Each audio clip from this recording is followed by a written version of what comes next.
Hello and welcome back to a behind the scenes video, or kind of announcement video for Forgotten Hope 2.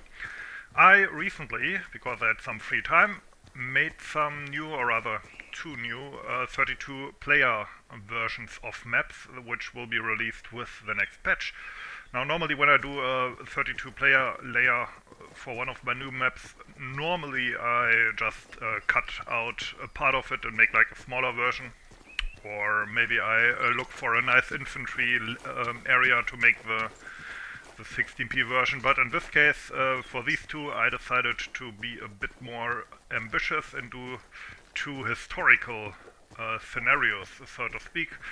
And as you can see, this is Omaha Beach, but the weather has changed. It is a bit later in the day now, and it's a bit more bright, with a new sky and everything.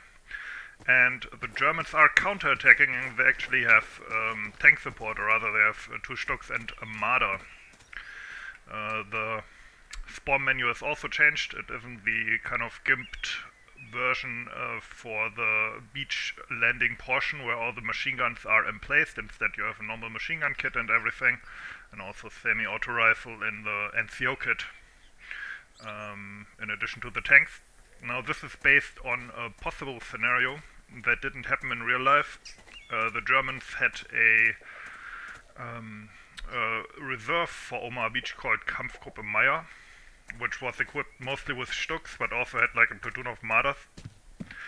And in the event they never actually counterattacked the beaches, but this is kind of like a what-if scenario. What if they had actually counterattacked? And as you can see, it's a pretty normal push map where in the end they have to reach their old fortifications overlooking the beach. And here we are at the American last positions. Now I advanced the map a bit. Americans start bleeding once this mortar position is taken, but they also in that case get reinforcements rather, in the form of two Sherman tanks.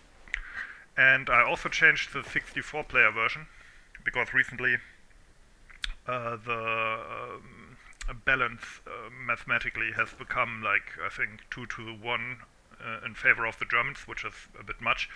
So instead of the Stuart tanks, which were apparently historically inaccurate anyway, they will now receive Sherman tanks instead of them in the 64 player version as well. And yeah, other than that, another thing, as you can see, the American spawn menu has also changed for the 32 player version. The Rangers, with their Springfield rifles that are usually in the recon kit, they have fucked off over to their comrades at Point du Hoc to help them out in that direction, I think. And instead you get the normal Garand recon kit, and you also get the later Thompson in the NCO kit, because now you're just playing as the 29th Infantry Division and not the Rangers. So that's a nice little detail as well, and gives the Americans a bit more firepower. So yeah. Anyway, that is the first new historical, or well in this case, what if scenario 32 player version for Omaha Beach, which before this never had one. Now there are other maps that had 32 player versions, but they didn't really work that well, and one of them was Ogledow. Now Ogledow has right now in the public version a tank King of the Hill 32 player layer. For a while we pushed those quite hard because we felt like there were too few tanks on the 32 player layers, and people who like to play with tanks possibly wouldn't join the server when they're on. Now in practice, however, almost all of them are not very popular because they tend to be kind of shit. And the tank King of the Hill layer that I made for this one is similar because the Germans always win it. Well, not always, but most of the time. Like if the Germans are mildly competent, they will not be able to lose that. So instead I decided, inspired by the combat mission playthrough that I'm doing right now on my channel, for those of you who followed that, I was inspired by that to do a historical 32 player layer instead, based more closely on what really happened during that battle. Because the 64 player version is kind of an old history take in itself, because it's set during very good weather, when in reality the ambush happened, the famous Ogledow ambush happened in like foggy conditions, so that's what I changed. I basically put the Studienka settings on here, and also decreased view distance a lot, because that's where what really was going on. It was a very foggy morning when that ambush happened.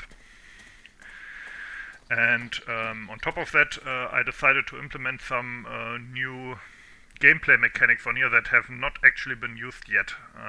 One thing to note is that it's very hard to actually make a battlefield type map about an ambush, because the point of an ambush is that you don't expect to be engaged, but when you load into a map you know that the enemy is waiting for you, you know.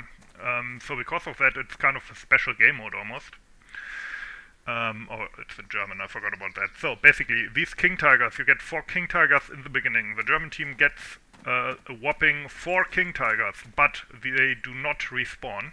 And in addition to that, if they get blown up, they don't only not respawn, but they also lose the German team 100 tickets. The German team starts with 500 tickets. So if they lose all 4 tanks, they theoretically have only 100 tickets left, and that is in addition to the normal ticket bleed, because they basically have to capture all these 3 flags. The exit of Ogledow, the 53rd Guards Tank Brigade position, which you all know from the 64 player layer, and the approach to Stashow here at the edge of the industrial area. So basically the Germans will have to really use their King Tigers to push, because otherwise they won't be able to get all the 3 objectives, but at the same time they have to be careful not to lose them to enemy action, because that will lose them faster. So it's kind of a balancing act. I hope it will work out. We never had a map like that before, but that's the general plan. Oh yeah, now I'm cosplaying as Oskin in his famous D34. So what happens if you actually manage to kill a King Tiger? Well, let's load some APCR. No one in here. Take out the turret crew, so to speak. And it's down, and as you can see, it's not localized yet, but there will be a message that the enemy vehicle was destroyed, and as you can see from the tickets up there, the Germans lost 100 tickets immediately. Now, there will be 3 non-respawning T-34s in the first area here, which represent Oskin's immediate ambush or initial ambush. For the 53rd Guards Tank Brigade, you get respawning T-34s, and once that is taken and they are overcome, so to speak, at the approach to Stashow, you will get respawning IS-2s as kind of the final boss. And yeah, the Germans will have to try and get through that without losing their fancy King Tigers. So, anyway, those are the 2 new layers. Hope you found this interesting, hope you're looking forward to it. If you have any more ideas, by the way, for historical layers, especially to replace those that are those 32 or 16 player versions that are maybe kind of crap, just post that on Discord or put it under the video. We might think about that. Anyway, thanks for watching and have a nice day.